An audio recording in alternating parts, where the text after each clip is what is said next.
We don't need your opinions about how to raise our children. Amanda's voice was sharp as she stood in her kitchen, arms crossed. Maybe it's best if you don't visit for a while. My son Michael stood beside her, avoiding my eyes, his silence speaking volumes. I was being banned from seeing my own grandchildren because I had suggested their 5-year-old might need a regular bedtime routine. My name is Margaret Wilson, and at 58, I never imagined I'd be standing in my son's kitchen, being told I was no longer welcome in their home. I'd raised 3 children as a single mother after their father passed away, worked as a pediatric nurse for 30 years, and somehow managed to put all my kids through college. But according to my daughter-in-law, I was too controlling and needed to respect their boundaries. I understand, I said quietly, gathering my purse.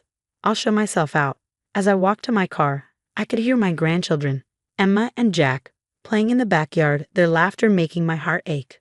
I wouldn't be allowed to see them tomorrow for our weekly baking session, or take them to the park on Saturdays like I had for the past 3 years. The drive home was a blur of tears and memories. I thought about how Amanda had gradually pushed me out of their lives since she and Michael married 5 years ago. First, it was small things. Changing our Sunday dinner traditions, insisting the children couldn't spend weekends at my house because it disrupted their schedule, criticizing my old-fashioned parenting advice. Michael used to stand up for me, remind Amanda of all I'd done for him and his siblings.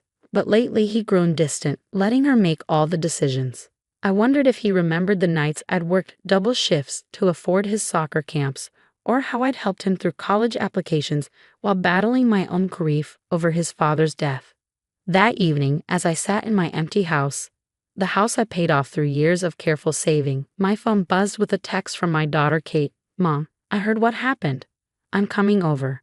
20 minutes later, she was at my door with a bottle of wine and a fierce hug. "Amanda's always been jealous of your relationship with the kids," Kate said as we sat on my porch. "She can't stand that they adore you, that you have experience she doesn't. But banning you from their home, that's crossing a line." I sipped my wine, watching the sunset paint the sky in shades of pink and orange. "I just don't want to make things worse," I said. "The children shouldn't have to suffer because of adult disagreements." Kate snorted. "You mean like how we never suffered even though Dad died when we were kids? How you somehow managed to be both mother and father, never letting us feel the weight of your struggles." She squeezed my hand. "You're the strongest person I know, Mom. Don't let Amanda make you doubt yourself." The next few weeks were hard. I missed my grandchildren terribly, but I respected Amanda's wishes. No visits, no calls, no dropping by with freshly baked cookies like I used to.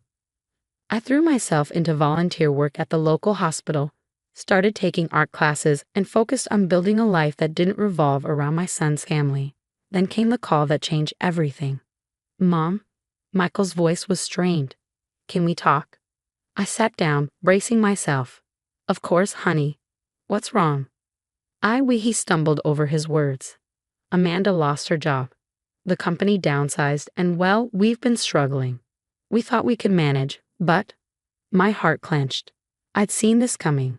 Amanda's designer clothes, their lavish vacations, the new car every 2 years. Their lifestyle had always seemed precarious on Michael's teacher's salary and her mid-level marketing position. "The bank," his voice cracked. "We're losing the house, Mom. We have nowhere to go." The irony wasn't lost on me. The woman who banned me from her home now needed mine. I thought about Emma and Jack, innocent in all this adult drama. They shouldn't have to suffer because of their parents' pride and poor decisions. "Come over," I said, my voice gentle but firm. "We'll talk about it." As I hung up the phone, I looked around my spacious 4-bedroom home, paid for with years of hard work and careful planning. I had room for them, but this time, things would be different. This time, there would be boundaries, my boundaries. Kate called moments later. "Did you hear?" "They're coming over to talk," I replied. "And?" she pressed. "What are you going to do?" I smiled, thinking of all the lessons I'd learned as a single mother, all the strength I'd found in myself over the years. "I'm going to help them," I said, "but on my terms this time." "That's my mom," Kate laughed, "always taking care of everyone, even when they don't deserve it." As I waited for Michael and Amanda to arrive, I pulled out a notebook and began writing. If they wanted my help, there would be conditions. It was time they learned that respect goes both ways, and sometimes the most controlling thing you can do is think you can control others. The doorbell rang at exactly 7 p.m. Through the frosted glass, I could see Michael and Amanda's silhouettes, standing closer together than usual. When I opened the door, the first thing I noticed was Amanda's red-rimmed eyes and Michael's crumpled shirt, so unlike his usual put-together appearance. "Come in," I said, stepping aside. The children rushed past their parents, Emma throwing her arms around my waist while Jack clung to my leg. Despite everything, my heart swelled at their touch. 3 weeks without seeing them had felt like an eternity. "Grandma, did you make cookies?" Emma asked, her eyes hopeful. Even in crisis, some things never change. "Not today, sweetheart. Why don't you and Jack go play in the garden? I need to talk to your parents." I watched them scamper off before turning to face Michael and Amanda. In my living room, the tension was palpable. Amanda perched on the edge of my sofa, her designer purse clutched tightly in her lap. Probably one of the last remnants of their formerly luxurious lifestyle. Michael sat beside her, his shoulders slumped in defeat. So, I began settling into my armchair. "Tell me everything." The story tumbled out in bits and pieces. Amanda's company had been struggling for months, but she kept it from Michael, hoping things would improve. They'd been living on credit cards, falling behind on their mortgage payments. The final notice from the bank had arrived yesterday. They had 30 days to vacate. "We've looked at apartments," Michael said, running a hand through his hair, "but we can't afford the deposits. And with Amanda's job loss on our record. Not to mention the foreclosure," Amanda added quietly, a far cry from her usual confident tone. "Nobody wants to rent to us." I picked up my notebook, opening it to the page where I'd written my conditions. "I have room for all of you here," I said carefully. "But there need to be some ground rules." Amanda's head snapped up, her eyes narrowing slightly. "Old habits die hard, I suppose." But before she could speak, Michael placed a hand on her arm. "Whatever you say, Mom. We're just grateful you're willing to help." I took a deep breath. "First, this arrangement is temporary, 6 months maximum. During that time, you both need to focus on finding jobs and saving money. No unnecessary expenses." They nodded, though I saw Amanda's fingers tighten around her purse. "Second, while you're here, we share responsibilities. Cooking, cleaning, household maintenance, we all contribute. And third," I paused, meeting Amanda's eyes directly, "I get to be a grandmother again. No more restrictions on when I can see the children or how I interact with them." "But," Amanda started, but Michael cut her off. "Of course, Mom, you're right about everything. I should never have let things get to this point." I smiled softly at my son, seeing glimpses of the thoughtful boy he'd once been. "There's one more thing," I added. "I want us to have family counseling, all of us together. We need to address the real issues here, not just the financial ones." Amanda's face flushed, but she remained silent. The choice was clear: accept my terms or find another solution. After a moment, she gave a small nod. "When can we move in?" Michael asked. "This weekend," I replied. "That gives us time to prepare the rooms and set up a schedule." As if on cue, laughter erupted from the garden. Through the window, I could see Emma pushing Jack on the old tire swing their father had played on as a child. Some things come full circle, I thought. That night, after they'd left with promises to return Saturday morning, Kate called again. "How did it go?" "They agreed to everything," I said, settling into my favorite chair with a cup of tea. "Even the counseling." "Wow," Kate whistled. "Amanda must be desperate." "Are you sure about this, Mom? Living with them won't be easy." I thought about the children's laughter in my garden, about Michael's grateful eyes, even about Amanda's silent struggle with her pride. "No, it won't be easy," I agreed. "But sometimes the hardest things are the most worth doing." "Just promise me something," Kate said. "Promise you won't let them walk all over you again." "Don't worry," I assured her, glancing at my notebook where I'd written my conditions. "I've learned a few things about boundaries myself." As I prepared for bed that night, I walked through my house, imagining how different it would be in a few days. The quiet would be replaced by children's footsteps, the empty rooms filled with life again. It wouldn't be perfect, nothing ever is, but it would be a chance to rebuild what we lost. In Emma's soon-to-be room, I opened the closet where I'd stored the dollhouse Michael had played with as a child. Tomorrow, I clean it up, maybe add some new furniture. Sometimes the best way forward is to remember where you've been. The first month of our new living arrangement was a delicate dance of personalities and adjustments.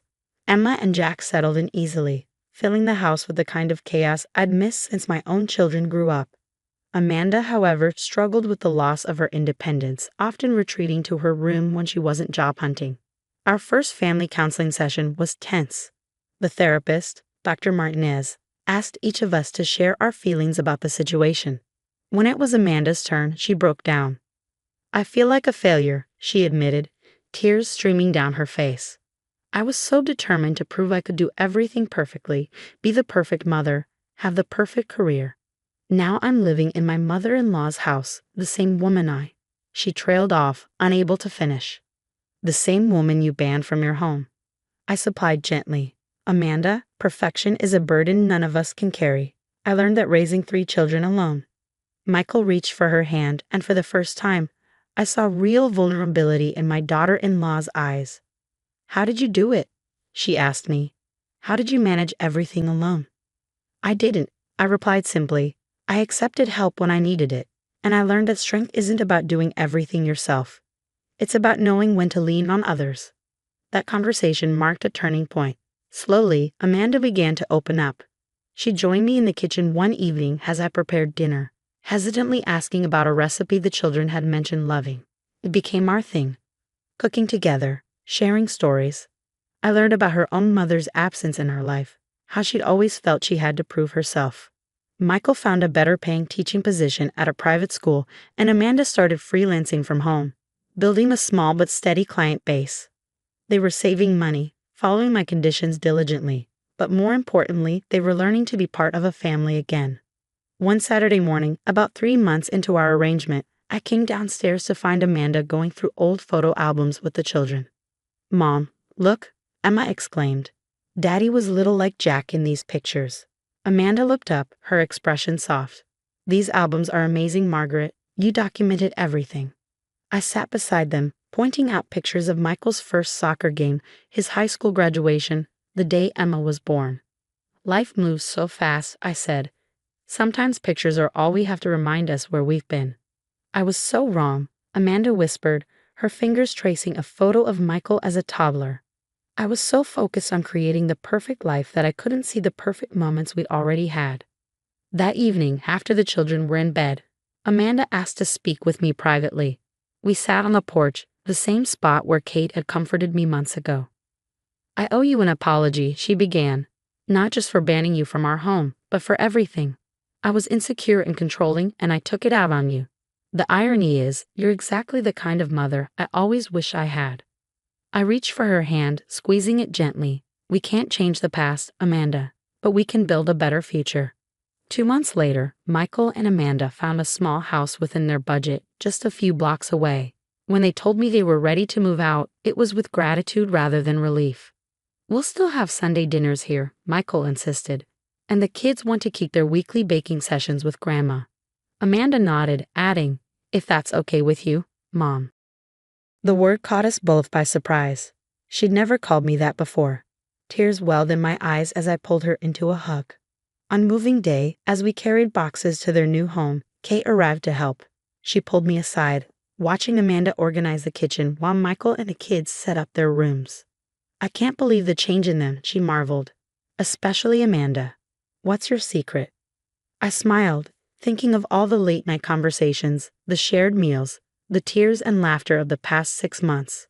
"Sometimes people just need to be shown a different way of loving," I said, "one that doesn't demand perfection." That evening, after everyone had gone, I sat in my quiet house. But this time the silence felt different. It wasn't the heavy quiet of exclusion, but the peaceful stillness of knowing my family was whole again, even if we lived in separate homes. My phone buzzed with a text from Amanda. "Thank you for not giving up on us. Sunday dinner this week. I'd like to try making your lasagna recipe." I smiled, typing back, "I'll bring the garlic bread." Sometimes the greatest victories aren't won through confrontation, but through opening our hearts and homes to second chances. My son's family had needed more than just a roof over their heads. They'd needed to learn what real family means. And in teaching them, I gained something too, a daughter in Amanda, and the knowledge that love, when given freely and without conditions, has the power to heal even the deepest wounds.